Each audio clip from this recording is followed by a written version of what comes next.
Welcome back to the sweatshop. In today's video, we're going to be working on this 2006 Nissan X-Trail. What we're doing today on the Nissan is we are replacing these struts. Now, this is not a job that is impossible to do at home, provided you have the right tools. But at the very outset of the video, I will tell you this can be a very, very dangerous job. It's all fun and games until you take that top hat off and release the tension that's holding that spring together, and that spring fires it at your face. I'm being 100% serious here. You can die if this thing knocks you in the face. It can end your life. It's not something to toy with or to be not confident with. If you've never done this sort of repair, make sure you invest in the proper tools and the knowledge of a friend who has done it or a professional mechanic. Learn how to do it before you actually put your hands on a strut and decide to play mechanic. You don't want to mess around with this stuff. It's not like a lowering spring or any of that stuff. There can be quite a bit of tension. So before we move forward with today's video, I just want to make sure you understand that, because there are crazy people out there who will look at the video and say, well, it took the guy 10 minutes, blah, blah, blah. And he made it look so easy. Yeah, no, it's not super easy. There's lots of things that I think about and that you have to be aware of just through experience and whatnot, and what to do to keep yourself safe. Now, hopefully you understand that it is potentially really dangerous. Of course, this is also a good tutorial to show you what mechanics do and the kinds of stuff that we can sometimes suffer through in order to get your struts done. That being said, this thing here is toast. It has horrible suspension in the front. All you got to do a shock test is literally push down on the bumper and see how much it rebounds. This thing hops all over the place. It's terrible. I would show you, but I am missing a tire on the one side and I'm exhausted. And you know what? Just saying it, it's not a good enough excuse. I will roll the goddamn tire on and show you the bounce test. But yeah, this thing's toast. We got a leak that developed on the one side, and the funds didn't allow my customer here to fix the thing. And well, the right side shock has completely blown out recently as well, because, well, there's shock oil all over the place. If you watch some of my other videos, you will see that. Of course, if you are going to attempt this at home, make sure you employ the use of jack stands and take all the safety precautions necessary to keep yourself safe. Do not invest in a cheap Chinesium spring compressor. Either go to a local shop and have them compress the spring for you, or get a brand name one, because I have seen Chinesium ones fail and it is not pretty. You want to see broken, twisted looking fingers and hands and stuff?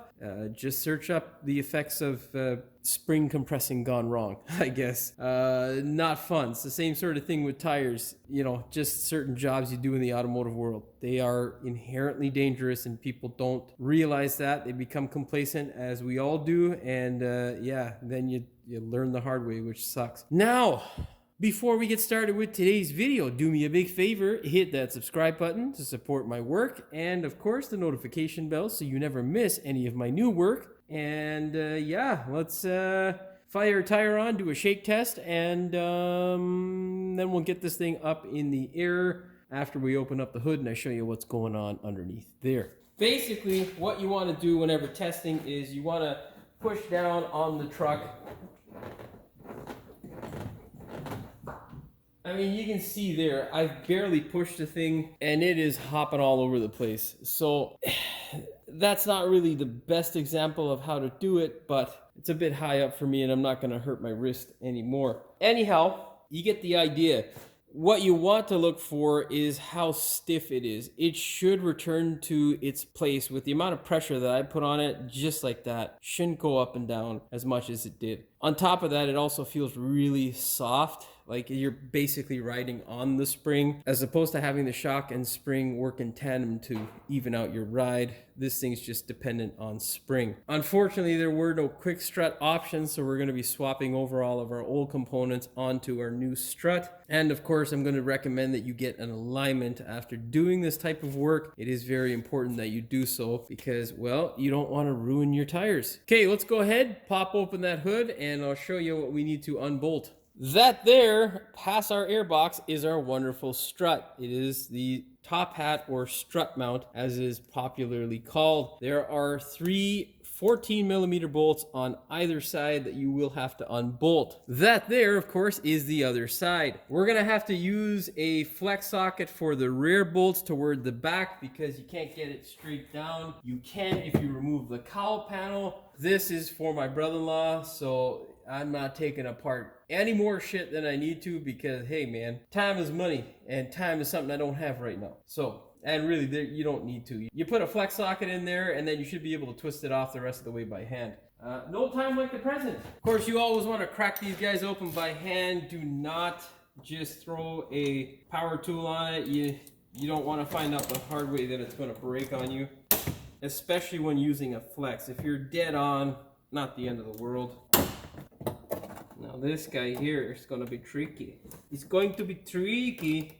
Well, you know what? Instead of the flex socket, smarter idea. Get yourself an offset wrench like so. And slide her over and give her.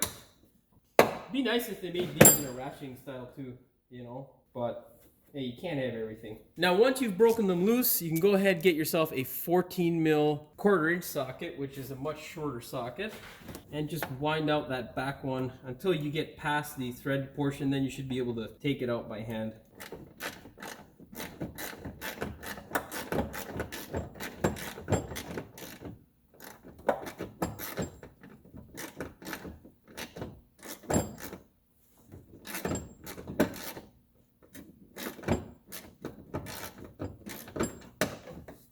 Alright, we can just wind these guys out by hand. You know, I should have brought the camera up closer. I'll probably do that on the next side. That way you can get a real good look as to what the hell I'm doing.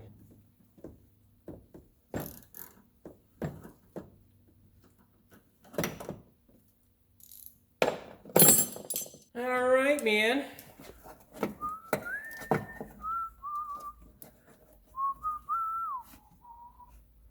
Lefty loosey. Lefty. Oh my god. No, that's righty tighty. Hey, listen, okay? I'm tired. I'm extremely tired.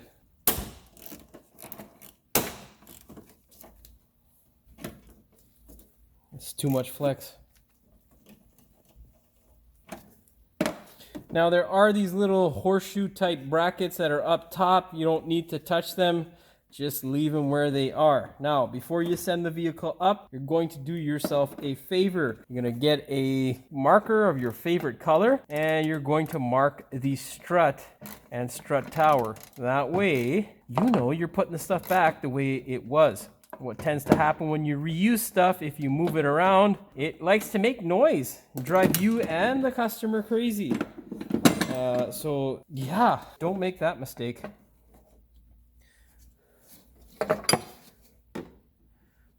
Oh, of course. Why would you be nice and loose, right? Okay, well, you get the idea. I'm gonna take that guy out. Yeah, I'll be back. Now, to make this easy, you can either do 2 markings or 1. I'm rather tired, so you know what? Maybe I should just do 2 because, well, this here, our front, and there is our side. We obviously can't mark the other one easily, so just put the marks corresponding wherever you'd like. I put them on a little plastic thing, so there you go. Well, you can't see that on camera, so I'll just mark it here so that you know, and I've marked it on the steel. Impossible to mix this up. If you mix it up, you are probably partially brain dead of some sort. I don't know how you would do that. Anyhow, the marker is important. Make sure you mark it unless you've got quick struts. Then if it's all the same, have at her. I don't think it is the same though. I think it's probably offset a little bit. That's usually how it is. But of course, you don't want to find out that it is all the same. Put it back in there and have a freaking annoying noise that will drive you nuts. So mark it just in case. Now, don't stress when you take your shock out. It is going to want to tilt forward because basically your shock is coming out of the car with all this weight on it. It's going to slump. Don't stress. Make sure it doesn't hang up on anything or damage anything. And of course, your ABS sensor will allow for some slack, so don't stress. Now, let's get our wheel off. Get a 21mm and a hammer. Next thing you're going to need is a 19mm, 17mm wrench and a wonderful flat screwdriver. This here is obviously the bottom of our shock, and that solid chunk of metal is our spindle. What we need to do before we touch the 19 mil nut or 17 mil is get rid of our brake line and our ABS sensor. So best way to do that is simply with a flat screwdriver. What you would like to do is force it out like that. Just be careful. If it's overly tight, it can be a real pain in the ass. Okay, I don't know what the fuck is backing up out there, but it's driving me nuts. I'm going to switch the camera around to the other side so you can see what the hell I'm doing here. Okay, what you're going to do is the same thing on this side. Just wiggle that guy out. Twisting it makes it twisting it makes all the world of different. Oh man. Yeah, it's the next day and I'm still ridiculously tired.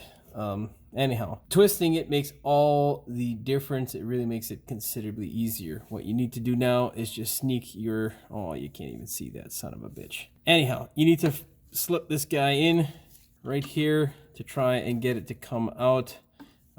This is much easier to do when you're not doing it with a camera in the way. Now, if it is really stiff like this one will be because of all the grime that's there, all you're gonna do is take your flat screwdriver, a hammer, and tap, tap, tap gently. It's just a small spring clip.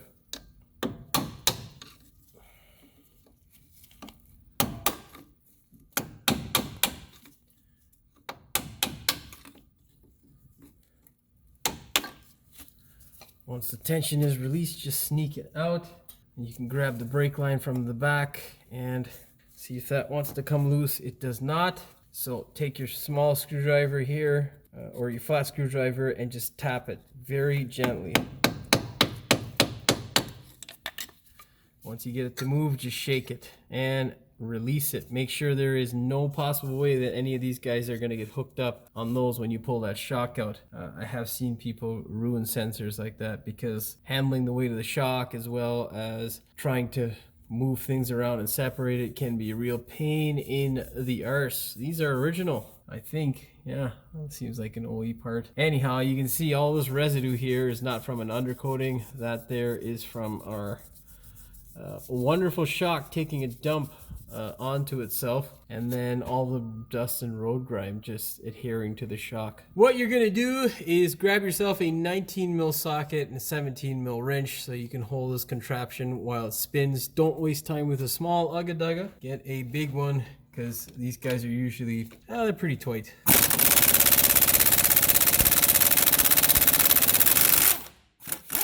See, pretty tight. Let's see if we can get that guy to come out there. Come on, don't just, you know. There we go. There we go. Now let's do the top one. Remember, be aware. This guy might want to twist and fall out. Just keep an eye on your ABS sensor and brake holes because you don't want that stuff getting damaged in any way. Now, the nice thing is, in the rust belt, everything rusts, so that kind of keeps it together, regardless of whether you want it to be or not. Sometimes it works to your advantage, like in this sort of situation. Should have got a goddamn power tool of some sort. Alright! There's no need to mark them because they are exactly the same, although for me, personal preference is to put it back in the same hole. Now, what you need to do is grab the shock quite well. Make sure you get a good grip. When you're separating the shock, you do not want it to hit your CV shaft. That's another common stupid mistake that people make when they haven't done this before. And you want to just, essentially, you want to manhandle it, bring it towards this area here, and slip it out. Unfortunately, my camera is in the way, so I will reposition so you can see what the hell I do. This is a Japanese car, so I should do a Japanese accent. I don't really know what a Japanese accent sounds like other than I will move the camera. That sounds more Arab. I'm gonna stop doing accents right now and just do as I said in my normal voice. Okay, all right, let's do this.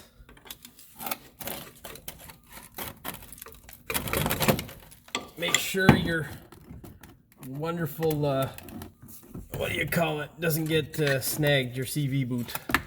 And now, as you got it like so, pull it out Make sure none of these stupid wires get plugged up, and there we go. Basically, this here is our strut compressor, and this one I quite like. It really makes your life considerably easier. You want to make sure if you're going to do this, you have some sort of tool like this.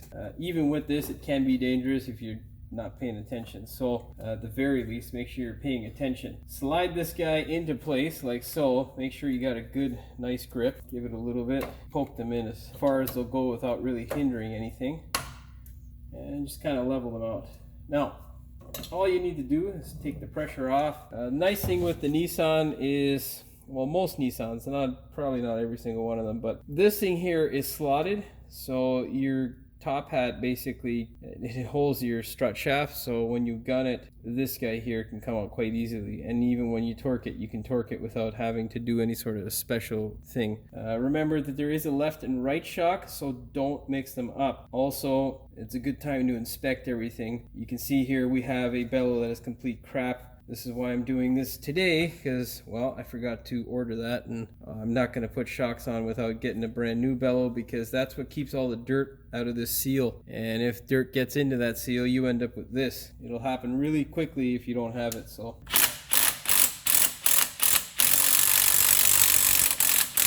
That guy, put it aside. Now, your new shock will come with a new nut. But me personally, unless it's exactly the same, I usually just reuse the old one. You can see here, this is the footprint here of the Nissan nut, and this is the new Monroe nut. That guy there, not even flat, it is rounded, so there's a lot more surface area with this one. So I'm definitely going to keep it, because this guy here will disperse the energy throughout this portion of the strut mount, and therefore helping it last longer. With that out of the way, what you want to do is peel your top hat off, or strut mount. Now, if it doesn't want to come apart easily, don't try to pry it apart. You can sometimes do more damage than anything else like that. If you're using a strut compressor like this, it's just easy. Just back it out and the whole assembly will come out. What we need to do to get this bellow out of there is simply flip it upside down. I'm going to try and do it without the spring separating. It's just nicer that way. Back it up. Let her go like so. So that noise there, what you were hearing, is obviously the tension on this here. So yeah, they look hella ugly, but this is what most parts that are still in decent condition look like in the Rust Belt. So yeah, make sure your bearing is good. As long as it spins nice and freely, you are good to go. Set these parts aside in a manner in which you will not mix them up. It's really impossible with this strut, but some people do make mistakes, and you really don't want to with this particular setup. Now, next step here is to get rid of this wonderful crap.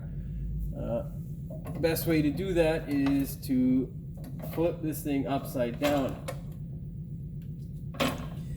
Now you can see there how far this thing came up. That's a lot of pressure. So if you imagine trying to release that 2 inches of pressure, the 2 inches doesn't really do it justice in its explanation. And the more you compress it, the more that this thing gives you energy, or stored energy. So if you start compressing it at 1 inch, it would be a curve like this as it increases in pressure, and then as you keep going down per millimeter or per thou of an inch, it just exponentially goes up in the amount of pressure. So that's too sciencey. I don't even, whatever. The point is, it's dangerous, so just be careful. Move this guy out of the way, push these guys back, and take the spring assembly off. Now, before you put this thing back on your new shock, you just get a screwdriver, whatever you can. You want to clear all that crap out of there. Make sure it doesn't go onto your strut bearing. Luckily, this one's still, well, it's in okay shape. You see this little tear there, but like I say, oh damn it, don't hit the camera. That's another thing that I usually say. Anyhow, the point is, we don't have all kinds of money, and this thing's not a Rockstar car. It's just a regular get me around town, so we're not spending money on everything. Of course, if yours is in rough shape and you'd like to replace it, by all means, go ahead and replace it. All we're doing is just get rid of that shit there. And then give it a little blow with the blow gun, and Make sure it's nice and clean before you utilize it again. Don't judge me, I'm too lazy to get my blowgun. Now, with the dirt cleared out of there, we need to take our pry bar and get rid of this guy here. The aftermarket solution just needs to be put onto the shock, so it's nothing special. No special service that you gotta do. Just, oh my god, this guy's pretty stuck in there. Let's get a screwdriver and get it deeper. Yeah, if you're wondering why these mechanics have so many tools, it's because, well, you can't always find what you need. Stick that guy in there and pry it out like so. You can take that, dump it. This here equals the garbage, okay? Not sure who makes replacement parts for this particular thing because, well, it's not really a North American phenomenon. It's just a Canadian car. You can see here how wonderful our shock is. It's done absolutely nothing to come back up. Now, it is a bit stiff, but when you hold it by hand, that's deceiving because when you put it on the car, you need a lot more stiffness to get this thing to operate properly. Of course, take this thing and dump it. It's garbage. In case you are looking for this bellow and bump stop, really all we need was just a bellow, but they come together. So, well, if you're getting a 2-for-1, no one's going to say no, eh? That is the part number. It was a bit hard to find or track down this particular part. Most of my aftermarket suppliers did not have it. Of course, before I showed you this, it would be helpful if I had the shock there to put it on because that's the next step. Oh yes, it's on the table, Jimmy, where you put it last night. Anyhow. Grab the shock, put it into place. If you got the right side, it should fit in no problems if you're using this type of setup. If you're not, well, like I say, just be mindful of whatever it is you are doing, because with suspension it is very easy to mix these parts up and that creates a real headache and you get a bunch of weird noises and stuff. Push it on. You want to make sure it goes past the shaft, and now just push this guy back up like that. It should stay in there nice and tight. Okay, now grab our spring assembly and put it back into place. Remember, this end here has to butt up with this portion of the shock. It can't be away from it. It should be basically touching it. If it's like a millimeter gap, not a big deal. What that does, it aligns the way your shock is supposed to be. If this stuff has come apart, use the identifying markers to put them back into place. If you replace them, the rubber is brand new. It should have an identifying marker, sometimes specified by the aftermarket supplier. So don't screw them up because it can really make your life a pain in the ass. With this guy here, obviously knock off any loose debris, give it a blow. Oh, got some salt in my mouth from that son of a bitch. It's disgusting. Yeah. Anyhow, all in a day's work, right? Now what you're gonna do is set this guy aside, make sure she's clean, ready to go, and slide this guy in. You want to center the spring. You want to center the spring as much as possible, and then before you start clamping, remember how this guy came off, and then proceed to put it back in the same manner, because that guy there has to line up with your shock. Get all that stuff together there. Yeah, these are two separate pieces and they separate because, well, everything rots in the rust belt. Just make sure it's close enough. You can, again, center this and begin clamping. Make sure you get these things all the way over that little hump because they can slip off. And when it does slip off under tension, it's very scary. Should also double check these guys down below.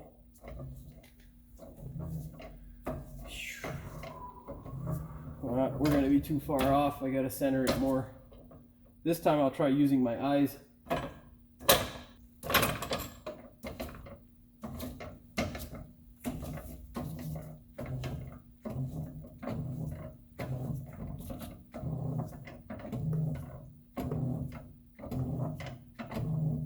Now, with the strut or center shaft of the strut sticking through, we are going to put this guy into place. Alright, verify that the bearing is sitting somewhat where it should be and it's not hanging up on one side. You can continue to send it down if it's not enough. Okay. Now you can see we're bottomed out there on the shaft because it's now not resting on the bearing, it's resting on the shaft. You can grab this guy and hit it with the gun. Truthfully, I never usually torque these unless it's specialty suspension. Not really a need to. Most manufacturers, like I say, don't do a great job of making a mechanism where it's easy to torque. So should do it. Now, with the Nissan, you do have the option of torquing it relatively easily. I'll give you the torque spec if you choose to do so. Obviously, don't go at it like a crazy person and just gun the crap out of it. Not the best thing to do. What you need to do is grab a hold of this and apply torque to that nut. In case you're wondering, that center nut torque spec is 54 foot-pounds or 74 newton meters. All right, now what you got to do is slowly back this guy off, apply pressure evenly, and then you can rotate to make sure it's not getting hung up. Do a visual inspection to make sure it is fine, and continue backing out. Make sure it sits nicely. There we go. Now don't be afraid if this guy is really stiff on the Nissan, that is fine. Both of them are really stiff. Now just grab your shock and pull these guys out. Yeah, well, I'll talk about what I was just going to when that stupid pile of shit compressor stops going. Now we can take this back over to the car. All right, same process as before. The only difference is you are going to have one of these bolts ready to go. Don't forget, add a little bit of anti-seize, goes a long, long way. All right, sneak it in, lower it down, do not hit the fender. Watch these stupid lines, and then tuck it up into its hole. Line that guy up. Doesn't matter, top or bottom, whichever hole you can get is the one you want. Remember, any port in a storm. Currently, the storm is us bearing the weight of this stupid contraption. It's actually quite a smart contraption if you think about it. Just imagine someone coming up with this. Pretty smart, honestly. But yeah, bearing the weight is the storm, and the port is that there. So in order to avoid a catastrophe, get this guy in. Now we are good to go. Really, the Nissan struts are fairly easy to do. It's not hard. Nice thing is there's absolutely no adjustment. Of course, I would still recommend you going for an alignment, because half a millimeter here could equal, you know, a good amount of alignment woes to give your pocket and tires a real headache. So yeah. Now, if there is any play in your joint, always push it towards the car like so, and then you can zap it to tighten it up. Right now, we are going to put our lines back in place. Grab your ABS line and just roll it into place. If you can't get it for whatever reason, WD-40, absolutely no issues. Don't forget the other side. And now you'll notice here there is a flat spot and then a little bit of the edge here. You want to make sure that those guys get in properly. It's just like an arrow and then a flat spot at the top. Make sure they're in there nicely. If not, use a nice wire brush to clean them up. Take your spring clip, slide it into place. Make sure it is in place properly. Get the hammer and a tap tap tap tap tap tap tap a tap tap tap tap tap tap a tap tap tap. Good job, Jimmy. We're good to go. Grab a 17 mil and your gun. Make sure you've got a hand free. Basically, what you want to do, it's kind of crappy with the angle that I have the camera now, because as you saw, my glove's gonna block the picture, but essentially with my right free hand, or my free hand, I'm gonna be pushing this guy in like that just to make sure that guy's buried in there, and then we're gonna gun it. All right, yeah, there we go. And now with the bottom, just hammer it because it's already tight. Go ahead and grab your torque wrench because, well, you gotta torque this stuff, but we're not gonna torque it just yet. We have to set the shock up in the top back in its home. What you're gonna need now is a jack and a piece of wood. What you're gonna need to do this particular portion of the job is a piece of wood and a jack. Pretty sure I stated that earlier, but whatever, that's not the point. You're going to place the piece of wood between the jack and the control arm. The control arm is, of course, the solid piece of aluminum. Do not place it on the bowl joint and start jacking. That is a bad idea. Once you get your strut in this position here, you're gonna try your best to move it into position, hopefully not getting it to bind up on anything. Let's lower this. Yeah, okay, so our sway bar on the other side is doing its job. Yank that guy into place. You want to get that back bolt. You want to get that back bolt first. Can be a little bit of a pain in the ass. Son of a... Fucking mother. Okay, there we go. So we got that one guy there.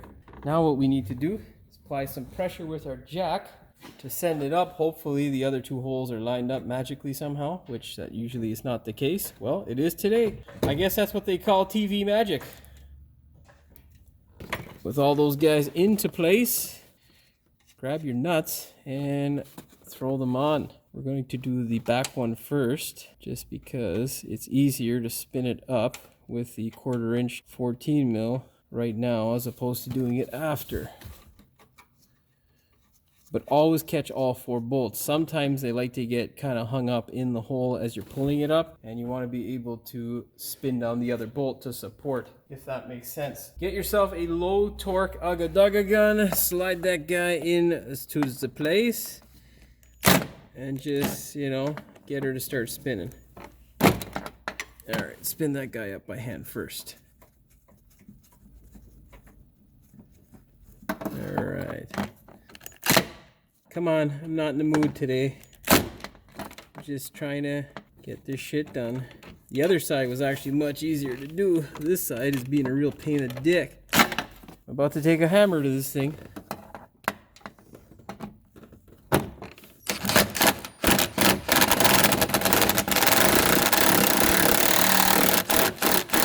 There we go. Can run up the other guys here as well.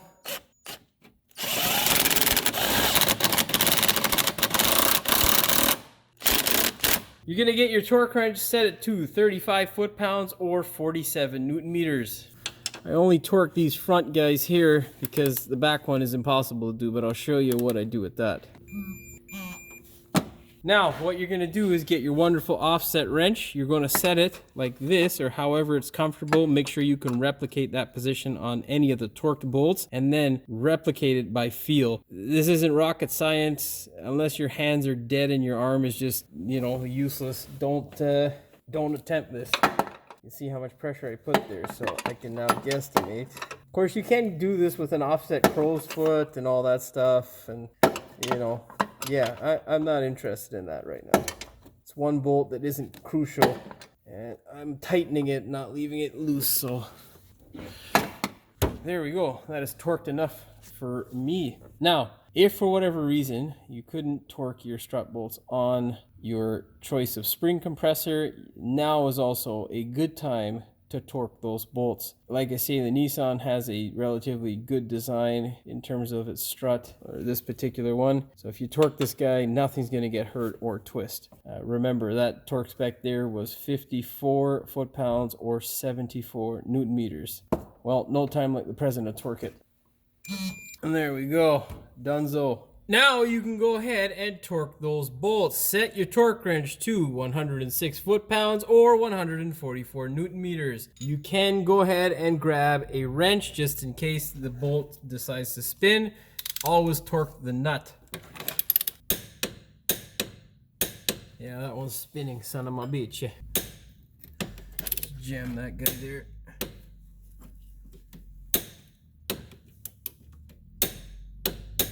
There we go. La la la la la.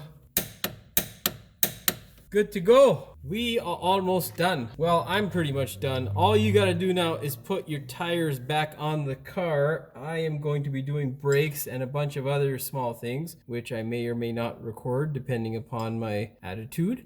Currently, I'm a pretty irritated, hungry person. Anyhow, go ahead, put your wheels back on the car. So when you do put your wheels back on, make sure you get rid of any rust around here. Put a nice layer of anti-seize or white lithium grease. And then you want to torque your wheels to 83 foot-pounds or 113 Newton meters. Remember, star-shaped pattern of 1, 2, 3, and 4, and 5. Okay, once you get it done, then you circular check like so, and you are good to go. Okay, that is it. Well, that's all she wrote for this one. All you gotta do is take this thing for a test drive, make sure that it's not hopping around all over the place, and you are good to go. Hopefully you found the video entertaining as well as informative. If you did, please like, share, and subscribe. Don't forget to hit the notification bell so you never miss any of my new videos. And as always, thanks for watching. We will see you in the next one. Oh, for fuck's sakes, just pick a fucking side and just stay there, you stupid fuck. fucking camera. That being said, let's go ahead now, open up this hood. We'll take a look underneath, and I'll show you what we have to take out in order to access. I'll show you what we have to for fuck's sakes, I'm so tired, man. It's currently like fucking 7:30. I've had 3 hours of sleep and very tired. Anyhow, you just put the flex pipe in there, or flex pipe, whoops, wrong stuff, Jimmy.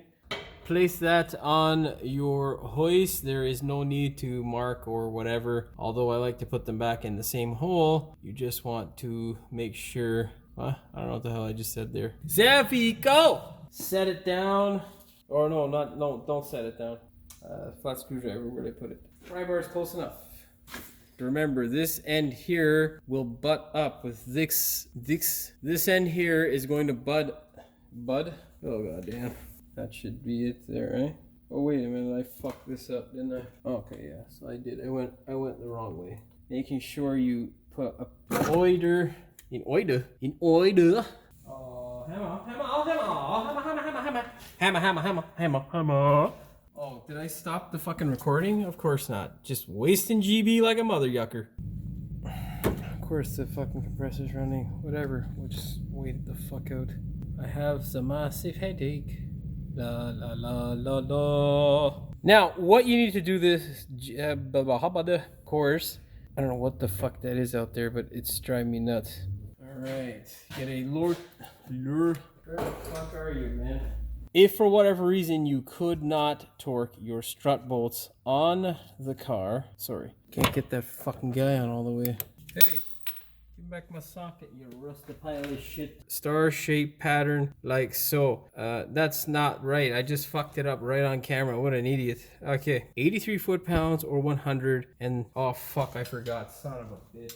What the fuck is the torque spec? Where's the fucking torque spec, guy? My initial thought was right, but I wasn't sure because, well, I got all kinds of problems. Anyhow,